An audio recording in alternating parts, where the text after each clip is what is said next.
Bom dia, senhoras e senhores, prezado senador Ciro Miranda, que preside aqui a sessão da nossa Comissão de Educação, Cultura e Esporte, senhoras senadoras, senhores senadores. O Brasil vive,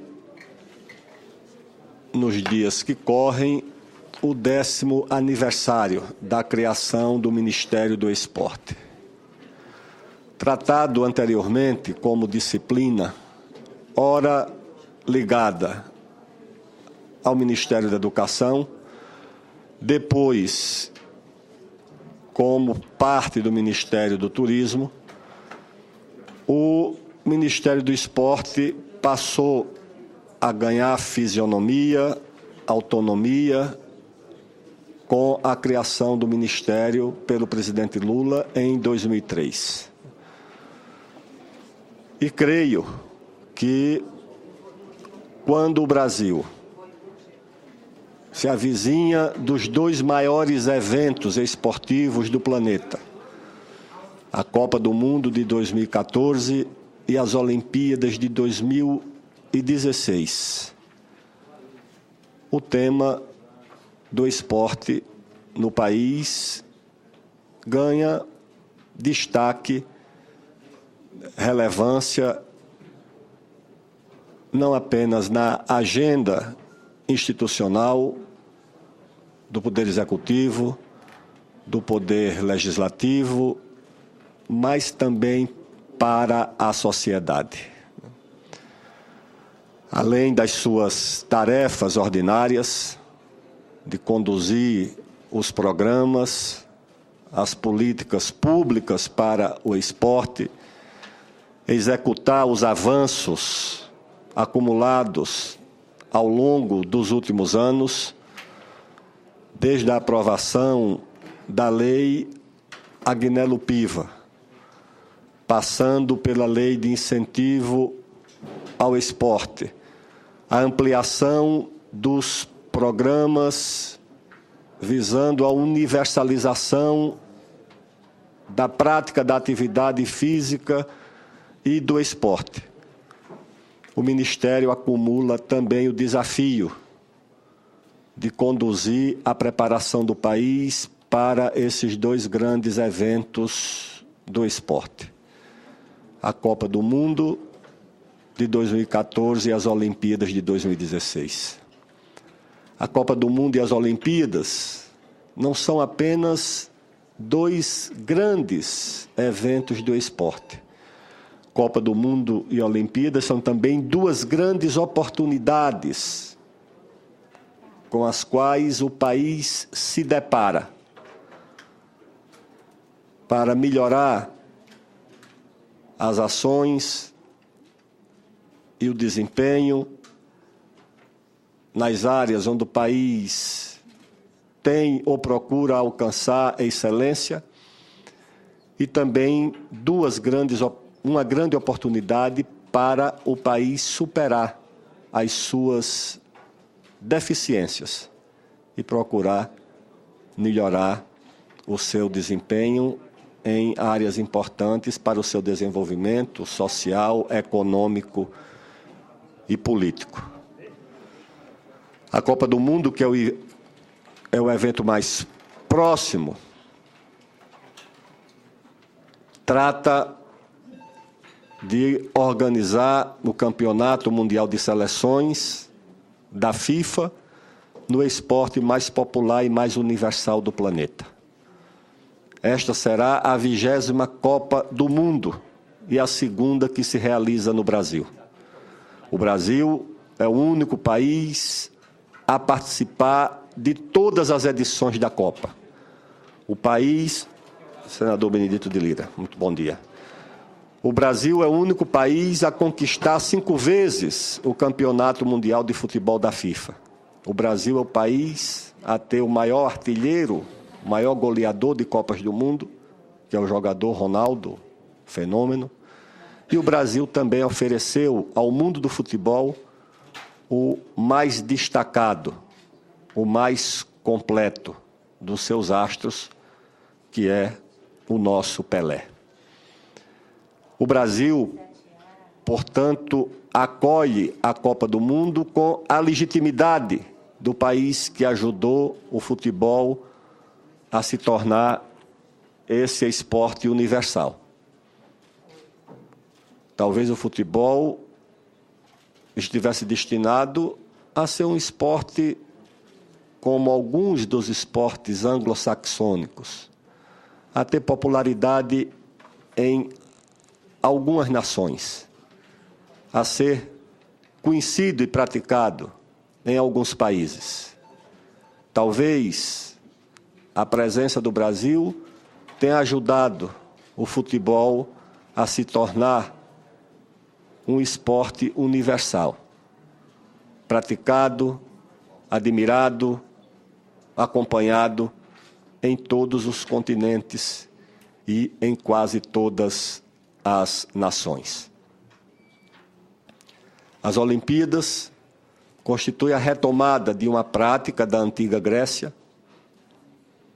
retomada no final do século XIX, orientada pelo princípio de valorização do esporte como instrumento da paz, da convivência entre as nações. Motivações que levaram o Barão de Coubertin a reorganizar e a criar as regras que orientam as atuais Olimpíadas. Mas as Olimpíadas e a Copa do Mundo não são apenas os dois maiores eventos do planeta. A Copa do Mundo e as Olimpíadas constituem, como já disse, essa grande oportunidade para a nação que tem a felicidade de acolher esses dois grandes acontecimentos. Estudos de consultorias independentes projetam que juntas a Copa do Mundo e as Olimpíadas podem gerar no Brasil algo como 3.600.000 empregos. Ou seja, nós teríamos só a partir desses dois grandes eventos mais do que um Uruguai de novos empregos gerados no Brasil. Alguns milhares desses empregos já são realidade na construção dos estádios, nos investimentos públicos e privados, pois para cada dólar investido pelo setor público, calculam também essas consultorias que 3,4 dólares são investidos pelo setor privado. Uma área muito visível de impacto da realização desses grandes eventos é o turismo. Amplia a curiosidade pela visitação e pelo conhecimento do nosso país.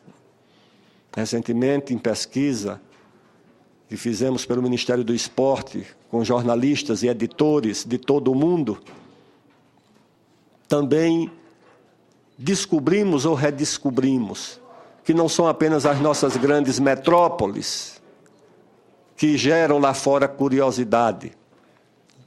Além de Rio de Janeiro e São Paulo, as outras capitais, que são também cidades sede ou capitais sede da Copa do Mundo, geram também a curiosidade em todo o país, em todo o mundo. As cidades do Nordeste e Manaus, a nossa capital do Amazonas, ficou em terceiro lugar como o destino turístico que os jornalistas gostariam de visitar depois do Rio de Janeiro e de São Paulo, ao chegarem ao Brasil. O governo organizou uma visita de jornalistas por todas as sedes da Copa das Confederações e também o impacto da culinária, da cultura, das cidades brasileiras gerou nesses jornalistas uma impressão que modifica a percepção que eles tinham do país. O Brasil aproveita o ensejo dos grandes eventos também para ampliar os investimentos em hotelaria. Apenas uma rede francesa anuncia a disposição de investir mais de 2 bilhões de reais na ampliação da sua própria rede até o ano de 2015. Em todas as capitais, em todas as cidades, sede da Copa, nós acompanhamos o investimento na ampliação da capacidade hoteleira. E o investimento em hotelaria é também um compromisso e uma promessa de desenvolvimento futuro, porque ninguém investe em um hotel para um evento de 2 meses.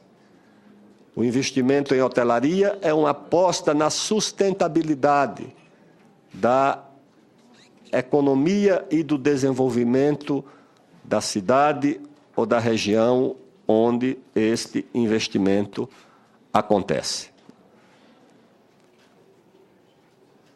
O treinamento, o aperfeiçoamento e a formação da mão de obra ligada à preparação dos grandes eventos.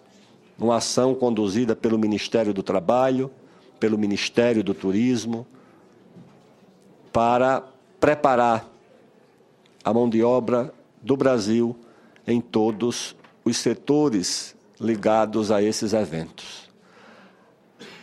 A preparação das empresas brasileiras, desde a área de engenharia civil, responsável pela construção dos estádios, que credencia essas empresas, as maiores do Brasil, a participarem da construção de estádios em outros países onde a Copa do Mundo será realizada no futuro.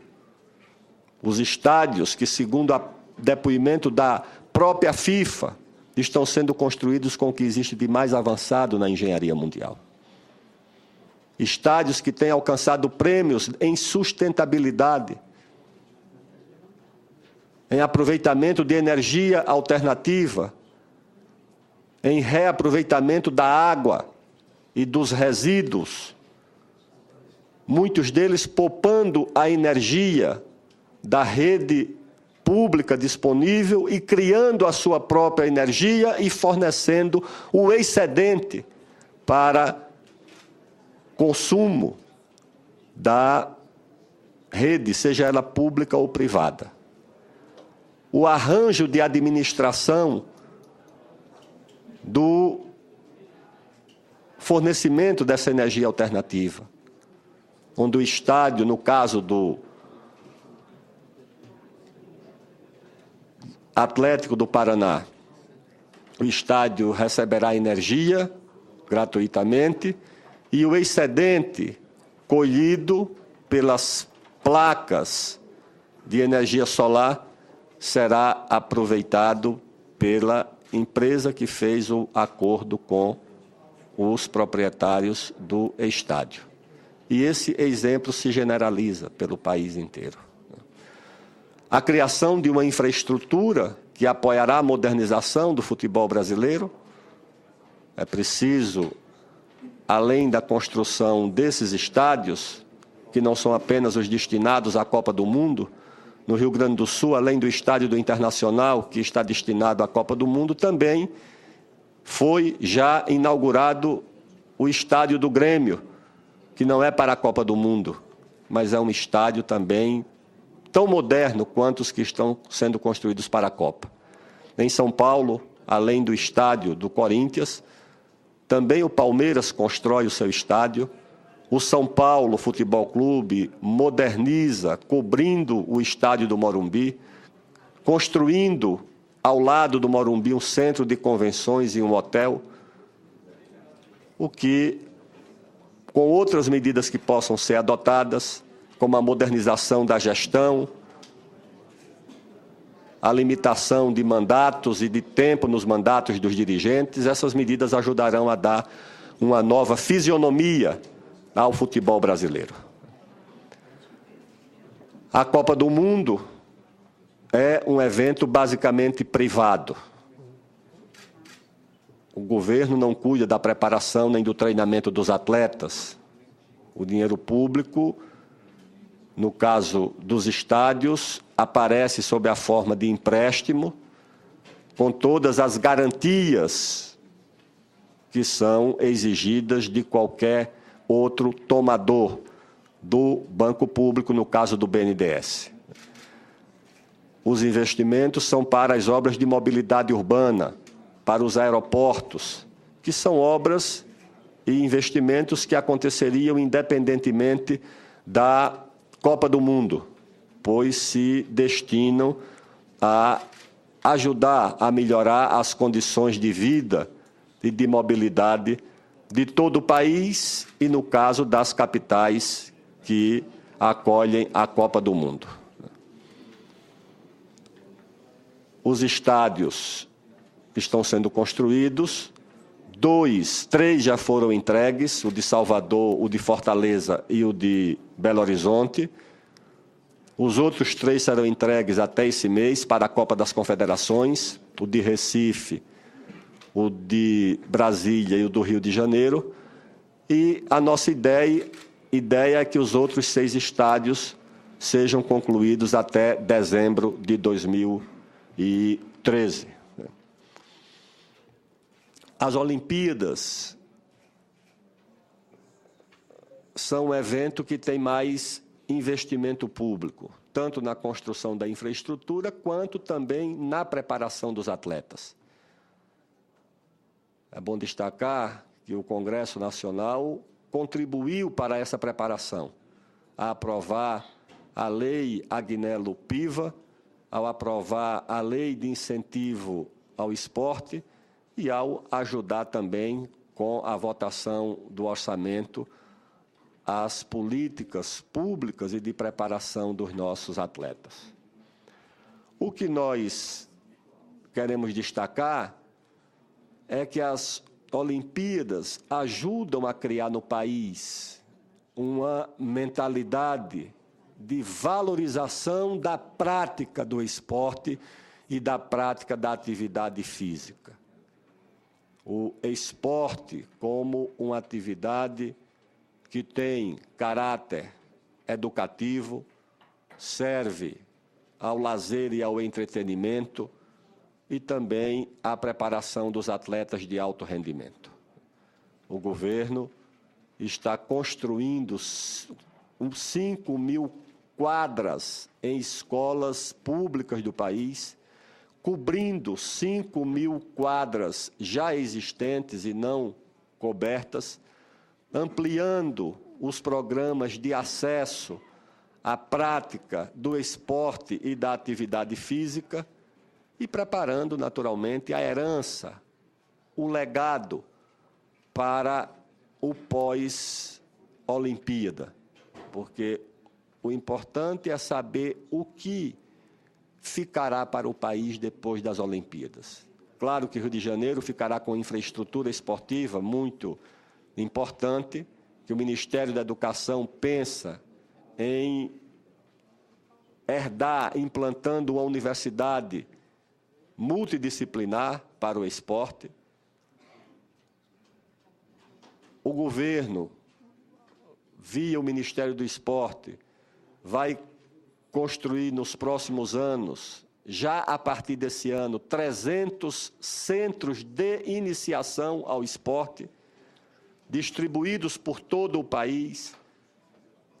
O governo também adota o programa de nacionalização dos benefícios da Copa do Mundo e dos Jogos Olímpicos, porque todos nós sabemos que para além das nossas virtudes, das qualidades civilizatórias do Brasil, nós somos também um país marcado por muitas desigualdades, desigualdades sociais, desigualdades regionais. Mais da metade dos estados brasileiros não dispõe sequer de uma pista oficial de atletismo. Uma cidade, uma metrópole como Salvador, por exemplo, não dispõe de uma única piscina olímpica, nem pública, nem privada. E o Brasil precisa, ao ensejo desses grandes eventos, adotar políticas de redução das desigualdades e dos desequilíbrios regionais e sociais.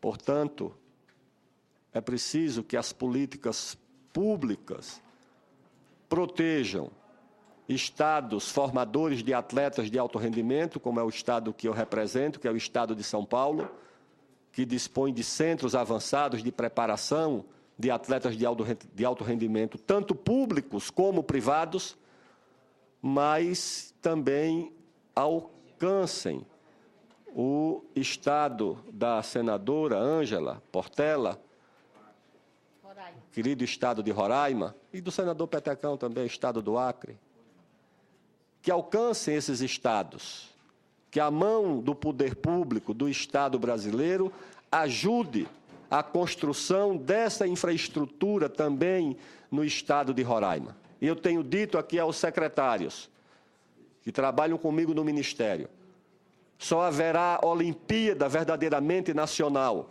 se houver uma infraestrutura básica para a prática do esporte educacional, de lazer e de alto rendimento, e tomo o exemplo do estado de Roraima. Eu digo, enquanto Roraima não figurar no mapa do Brasil com uma infraestrutura básica, mínima, nós não teremos Olimpíadas no Brasil gerando benefícios para todo o país. Esse é o nosso objetivo. Ajudar a financiar os centros de treinamento das cidades que se inscreveram para acolher alguma seleção classificada para a Copa do Mundo de 2014. E isso só funciona se houver o papel e a ação do Estado. O mercado, espontaneamente, caminha no sentido de aprofundar o desequilíbrio. É claro que entre São Paulo, com um sistema de saúde mais avançado, um sistema educacional mais avançado, uma infraestrutura melhor equipada, aeroportos, portos, estradas, centros de treinamento, é claro que espontaneamente os recursos irão mais para São Paulo. Ou para o Rio de Janeiro, ou para o Rio Grande do Sul, ou para Minas.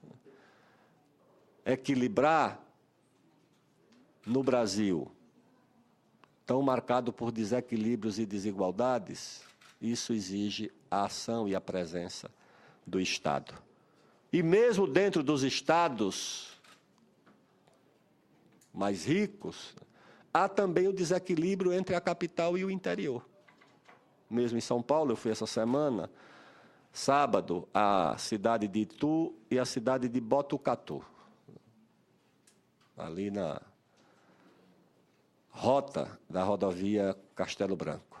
Se nós não prestarmos atenção também, a tendência é que tudo passe a se concentrar mais na capital do que no interior.